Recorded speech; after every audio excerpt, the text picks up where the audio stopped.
PJNET Live on Tuesday night. It's 9 p.m. here on the East Coast, and you are watching PJNET Live. We have the bumper rolling. We have a special guest, Fayth in our green room waiting to appear. We have a chat room full of happy campers. Cameras are aimed and in focus. We'll switch to Studio 6 in 5, 4, 3, 2, 1. Well, good evening. Welcome to PJNET Live. We have transported the Eagle's Nest, the PJNET studio, to a location that is undisclosed, and we've parked it in front of a sign that says the True Purpose Girls Conference. You'll notice the date is not far around the corner, Friday, March the 27th, and that's in Wheelersburg, Ohio. You say, why on earth would we have such a thing adorning the PJNET studio when so many background photos are available? Well, the progenitor of that conference is with us now. It is Fayth, and that is spelled differently than you might normally spell it. I'll put it on the screen. Fayth is with us. I met Fayth at the Ohio Christian Writers Conference.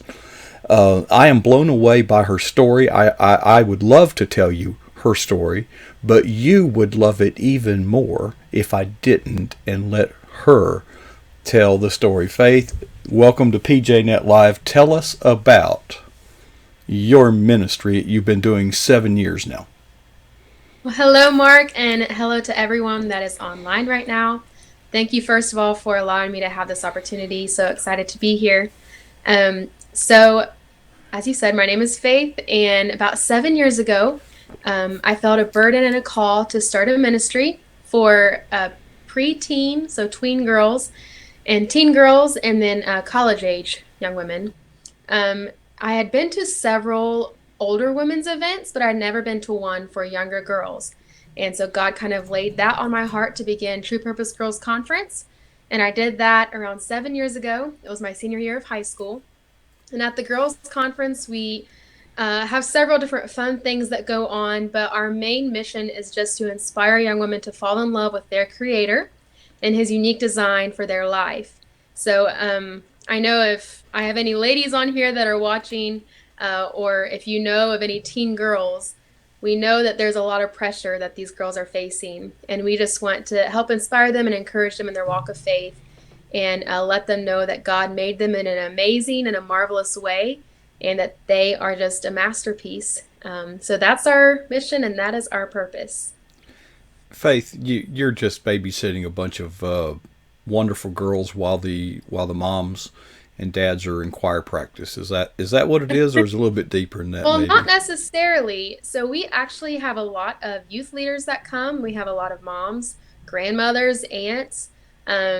I believe last year there's some pictures I have. There was a lady, she was probably in her 70s, that came by herself and absolutely loved the conference. But we encourage mothers to come with their daughters, because oftentimes it's hard for moms to understand, what is my daughter going through? Why is she behaving so irritable? Or why does she say this to me or react in this way? And so at the conference, we want to help mothers and daughters grow stronger together and just create a better relationship between the mother and her child, because we believe that that's really important there, to have relationship within families. So yeah, moms are welcome. Everyone's welcome. We invite all, but it is only girls. Girls only. We do have some guys that attend. We have some security on staff. And then also my brother, his name is Samuel Lohr. He and his friends have a worship band. And so they help us that night with our worship music.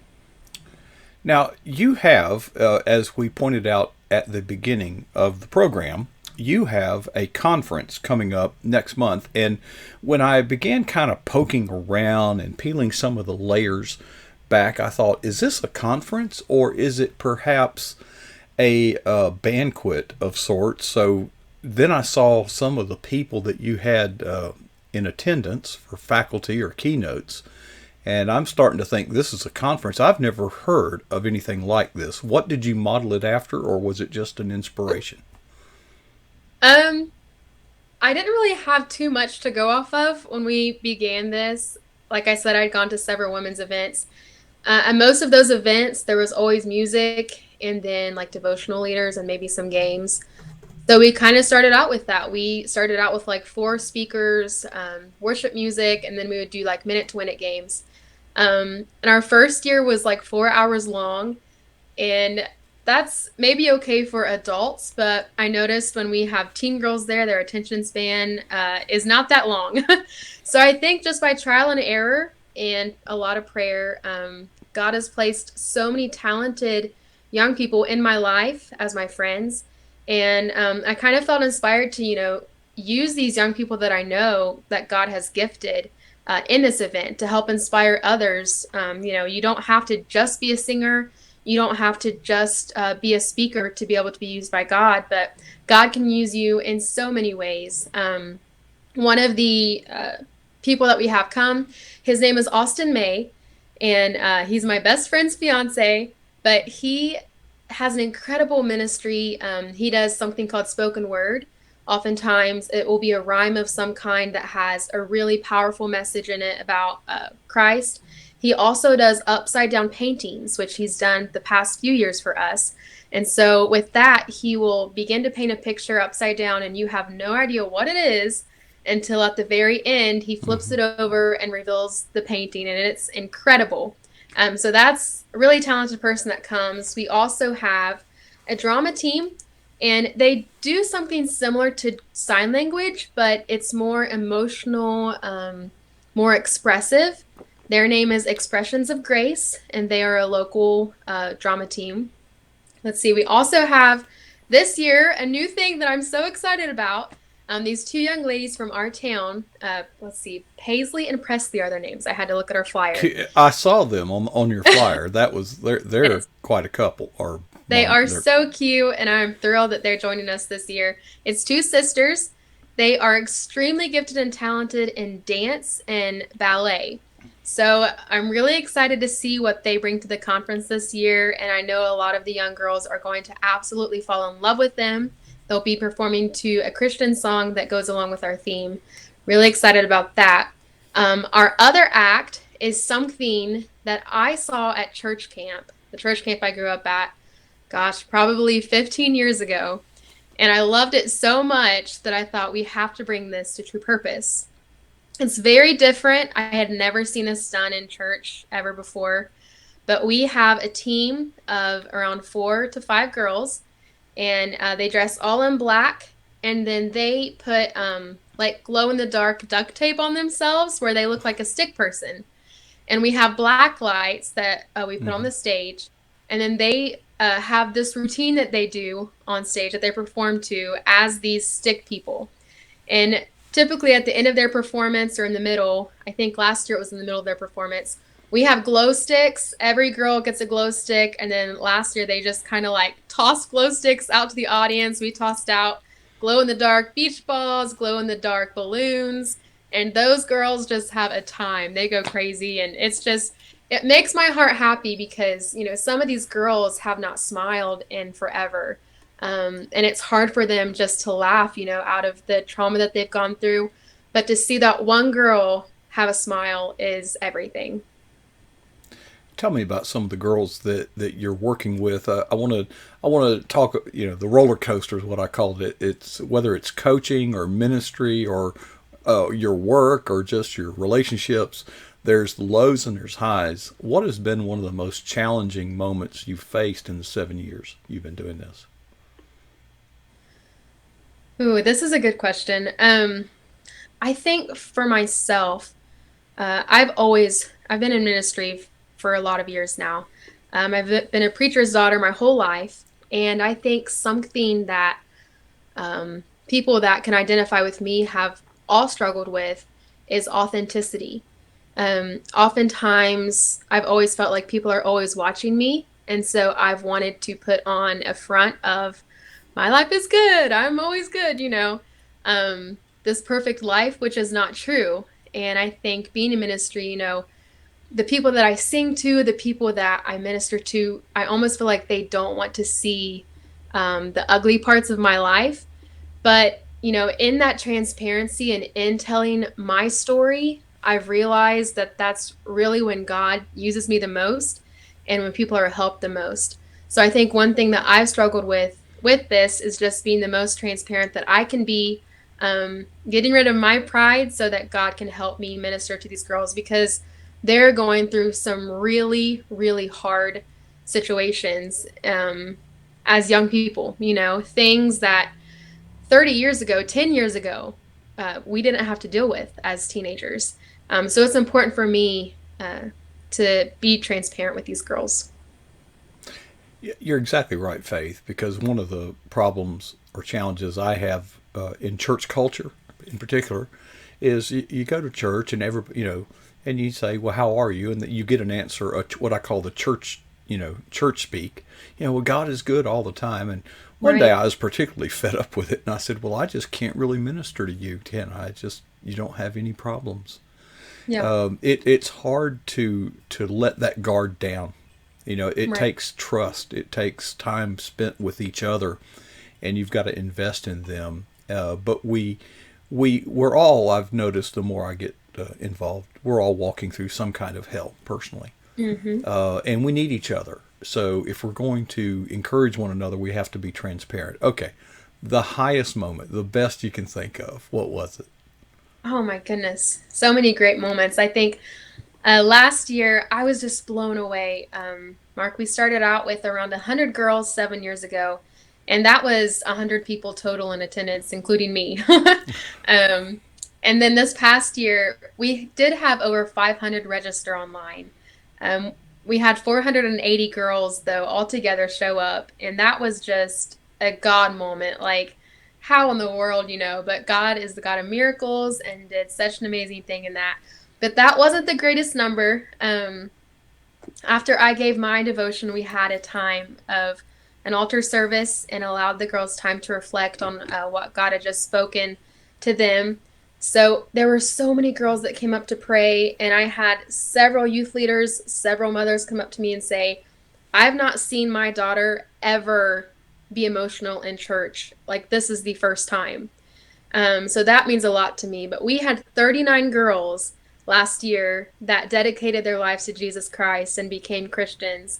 And to me, that is the whole purpose and that is the whole reason for this. So I'm just praying for more of that this year. Okay, Faith, I am being beat up by my associate producer. You and your family are involved in music. Tell us more. Yeah. Yes. So I don't want you to get black and blue over this. So Yeah. I will. I'll talk about our family's ministry. So my family, we actually travel and sing. There's four of us, so we sing as a quartet, and we travel all over the country singing Southern gospel music, which I think is the best music ever. I am a young person, and I love Southern gospel, and I want to tell the whole world about it because it's a great genre of music, just full of truth and full of inspiration. But I started singing ever since I could talk, really. And my dad taught my brother and I harmony when I was around 12 years old. So we surprised my mom for Mother's Day, got up behind a little piano at our old country church and sang an old song. And then people started hearing our music and asking us to sing at revivals and different church services. And from there, it just kind of blossomed into what it is now. But we actually are getting ready to go on a 2-week tour, kicking off in Tennessee and going to several different places, Oklahoma and all kinds of places. And you're welcome, anyone who's watching, to check our website out, and you can follow along on our tour there. It is thelurefamilyministries.com. But yeah, I love being a part of our singing ministry. That's my full-time career, and I'm just so blessed to be able to do something that I love. For those of you who are watching this not in our chat room, you need to get in our chat room. Go to patriotjournalist.com because all these links you've heard, like thelorefamilyministries.com, are in the chat room because my associate producer takes care of these things. But Thank you, Barb. but Faith, you have a website of your own that you maintain, truepurposegirls.weebly.com. Why would anybody go there? And if they did, what would they find? Okay, well, I hope all of the viewers check out our website. We have a lot of cool things on there. For starters, we tell you more about our purpose and our goal on the website. We also have different devotionals on there. We have some blogs on there. I've actually just uploaded a couple of different Bible studies that you could follow if you have a small group or a Sunday school class that of teen girls that you would like some material for. Right now, we have a campaign going on. It's called the Freedom Campaign, and it's for more of our mature audience, but we talk about freedom found in Christ in our videos. And we've also kind of made aware our community on human trafficking and things like that and how we can help others become free. So there's that on there. And then we also have a page that talks all about the True Purpose Girls Conference. And there's information how you can get a hold of me. My dream, Mark, and my goal is that our conference will be able to travel and our conference will go on tour potentially. So I did have some people interested in the Tennessee area, North Carolina, and West Virginia, in those three states. So if you are in any of those states and you're thinking, hey, I would love to bring the conference to my town, to my community, please let me know. You can email me at faithlore24@gmail.com and we can hook up and maybe the conference could come to your town. We would love to do that. Well, little do you know how you have just punched my button. Uh-oh. No, this is good. And many people who have not, if you haven't been here regularly, PJNET.TV, it will soon be launched.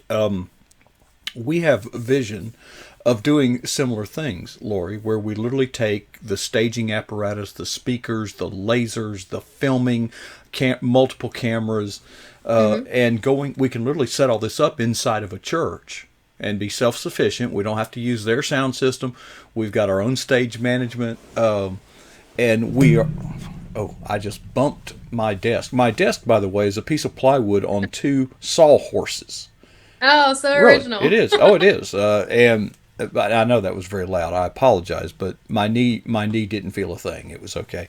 But Faith, there's just something about the live presence and the stage and the when you can feel the music, Right. and the lighting, the lasers, the motion, put it this way, the world is very good at attracting people by appealing to them in this way. Now, there's no reason we shouldn't use those same tools as long as this doesn't become just a show. You attract them to deliver a gospel, Jesus-centered message. And there's so many venues out there that are entertaining and drawing in, especially our young people that are just teaching them in the ways of the world. I see no reason we can't compete and win. I love to Right. win. And that's part of the reason why, maybe someone would look at this flyer and think, my goodness, they got some crazy stuff going on there. And it is kind of out of the box, but you know what? I think our girls deserve that. And they're so used to seeing all kinds of things on TV and, in the world, and we can have a lot of fun too in the church, and that's part of our mission. So right now, our flyer, if could you pop that flyer back on the screen for me, Mark? Oh, okay. I didn't know if you even noticed it was there. You were on a roll. Go ahead. That's great. So if you are following along and you are a True Purpose girl, here is our official flyer. I'm so excited to be releasing it on PJNet here with Mark, and we will be uploading that to our Facebook page really soon. But so excited about all of the amazing acts we have this year and the message that God has given for this year's conference. Well, Faith, I'm proud of you. I'm quite frankly, I'm blown away when I first heard that you had this ministry. One of the things that came out was you were 24 years old. And I thought that is an outstanding achievement, that what God is doing through you at such a young age. And no sooner did I kind of start to process that, it came out you've been doing this 7 years. I thought that would have made her, what, 17? Mm-hmm. Faith, Yep. I am just amazed. I'm blown away, and I'm grateful that God is using you in such a powerful and unique way, in a way that I don't know about you, but I love this. I love what I'm doing. And Yes. there's a lot of people out there that are doing things that they don't love, but they just need to do it for the money and or whatever. God has so many victories in store for us. I am beginning to preach, and I am being reminded that it is now 20 minutes, and we have Dale Didway coming in just a few minutes at the bottom of the hour. Fayth, I really appreciate not only the time that you've taken to appear with us, I really appreciate what you're doing for the kingdom. And I just wish you Godspeed. And if there is anything that PJNet can do to throw gas on your fire, please let us know. We are proud of you, girl. Well, thank you so much. And I just want to say one last thing. You had mentioned being amazed at me being where I am today at my age. And I have to say, it's nothing that I've done. I have a great support system behind me, great grandparents and family and friends. And most of all, God has just been more than amazing in my life and has gone above and beyond. And so I just feel so blessed. But thank you so much for having me on today. I really enjoyed it. Well, thank you so much, Fayth. All right, we'll put the announcement back up on the screen. True Purpose Girls Conference, and that is what Fayth has been sharing about. That is what winds her clock, and there's probably a reason. Maybe you ought to check it out. I hope that you've gained a little something from our time here together with Fayth, but we do need to move on. PJNet Live will be back on the air very shortly at the bottom of the hour with our, who is here every Tuesday night, Dale Didway. And I need to make room for him. Before I leave, I must ask 2 questions of you. You don't have to answer me, but answer yourself. What is the boldest thing you've ever done for Jesus Christ? Now, if you're happy with that answer, answer this. Just how long ago was that? My challenge to you is that you'll never be satisfied with either answer.